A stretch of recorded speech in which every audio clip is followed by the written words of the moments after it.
Rencana rekayasa lalu lintas selengkapnya akan kita tanyakan langsung ke Direktur Lalu Lintas Polda Jateng Kombes Sony Irawan. Selamat siang Kombes Sony, puncak arus mudik libur Natal diperkirakan akan terjadi 2 hari lagi dan pada saat bersamaan BMKG mewanti-wanti cuaca buruk di daerah Jawa Tengah. Antisipasi apa saja yang sudah disiapkan oleh Polda Jateng? Ya, selamat sore Mbak Bella, selamat sore pemirsa Kompas TV, bahwa kami di Jawa Tengah dengan luas wilayah 32.000, jumlah penduduk 38 juta, kemudian panjang jalan mencapai 1.755, memiliki 5 jaringan jalur jalan, dari mulai jalur tol, kemudian jalur pantura, jalur tengah, jalur selatan, dan jalur lingkar selatan-selatan. Oleh karena itu, kelima jalur tersebut dalam pelaksanaan mudik maupun nanti balik Nataru kami persiapkan secara maksimal dan secara baik. Khusus di jalur tol bahwa yang panjangnya lebih kurang 370 km yang ada di Trans Jawa, kami juga mempersiapkan beberapa rekayasa dan juga kegiatan-kegiatan untuk memitigasi terhadap kelancaran arus lalin yang akan memasuki wilayah Trans Jawa, khususnya di wilayah Jawa Tengah dari mulai Pejagan sampai dengan ke wilayah timur yaitu Sragen menuju ke Jawa Timur maupun tol Solo Jogja yang saat ini kami berada di tol fungsional Prambanan yang sudah akan dioperasionalkan mulai besok pagi. Demikian Mbak Bella. Pak Sony, apakah akan ada pembatasan kendaraan untuk yang masuk ke Jawa Tengah, terutama mungkin apakah pembatasan juga berlaku untuk tol fungsional ini, Bapak?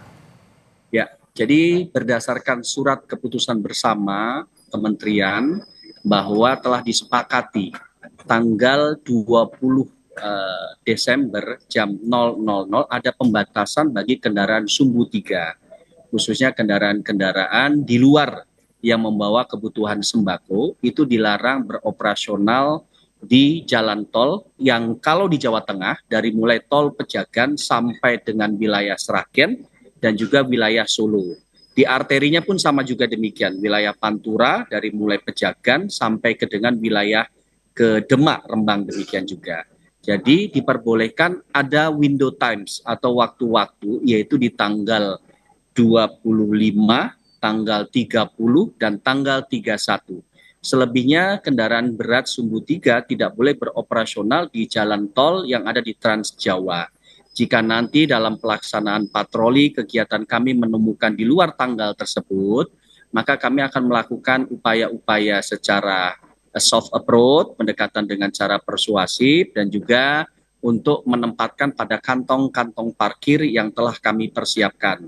Oleh karena itu kami mohon bantuan teman-teman media, teman-teman wartawan untuk mensosialisasikan kepada asosiasi truk, para pengusaha truk untuk dapat memperhitungkan waktu tempuh, waktu jalannya. Jika nanti dari Merak atau dari wilayah Jawa Barat atau Jakarta, jangan sampai nanti ketumpukan di tanggal-tanggal yang telah kami sampaikan.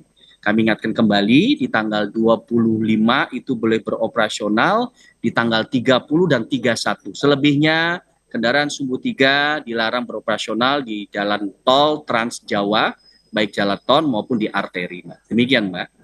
Pak Sony, lalu bagaimana dengan rencana pembukaan jalan tol fungsional yang selama 24 jam atau masih tetap dibatasi sampai jam 6 sore, Bapak? Ya, kami mengacu pada surat edaran yang dibuat oleh Kementerian terkait PUPR bahwa dalam surat tersebut edaran khusus tol fungsional Solo Jogja yang hari ini kami berada di tol fungsional Solo Jogja di exit tol Prambanan ini tetap akan kita gunakan secara fungsional, artinya dipergunakan hanya dari jam 6 pagi sampai dengan jam 6 malam.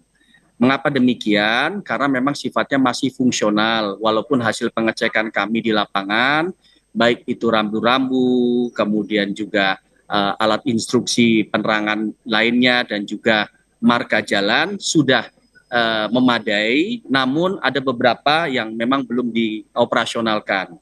Namun demikian, kami polisi berdasarkan diskresi di lapangan akan melihat situasional. Jika memang nanti traffic accounting atau jumlah kendaraan yang mudik maupun balik akan memadati wilayah Solo dan Jogja. Tentunya pembukaan ini dengan dikoordinasikan dengan stakeholder terkait akan kita fungsikan untuk membantu pencairan normalisasi terhadap titik-titik yang menjadi trouble spot di wilayah kita, Mbak. Demikian, Mbak. Lalu apa aja yang harus diwaspadai Pak Sony untuk pengguna jalan saat melintasi di kawasan Jawa Tengah ini? Ya, yang pertama bahwa berdasarkan evaluasi 1 tahun baik pada saat pelaksanaan Natal Tahun Baru maupun Lebaran Ketupat, di daerah kami itu ada titik lelah yaitu daerah Batang dan Kendal di area sekitar 3 kilometer 330 sampai dengan 370. Kemudian di wilayah Sragen juga demikian.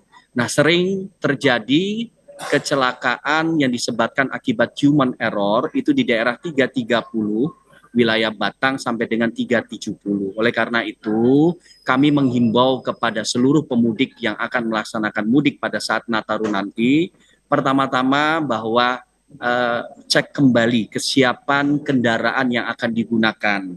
Dicek, recek kesehatannya. Yang kedua, cek kembali kesehatan pengemudi. Yang ketiga, patuhi rambu-rambu lalu lintas dan juga instruksi petugas. Dan yang keempat, tentunya senantiasa berdoa dan meminta pertolongan oleh Tuhan. Mudah-mudahan perjalanan mudik yang akan dijalankan oleh masyarakat kita berjalan dengan aman dan lancar. Sekali lagi kami himbau, khususnya akan menggunakan jasa di tol, cek recek kembali seluruhnya, baik itu saldo tol juga harus dicek, kemudian kondisi mobil, kemudian kesehatan kelan. Jika capek dan lelah jangan dipaksakan. Terkadang kita ingin melihat bahwa, oh ini sedekat lagi nih, pengen dijalankan terus sehingga kecapean terjadi microslip. Ada di tahun 1 tahun ini 8 kejadian fatalitas yang menyebabkan korban meninggal di angka lebih daripada 3 ke atas meninggal dunia akibat microslip dan titik lelahnya berada di kilometer 330 sampai dengan 370. Demikian Mbak Bella. Baik, cek kesehatan fisik terutama untuk pengemudi juga harus digalakan.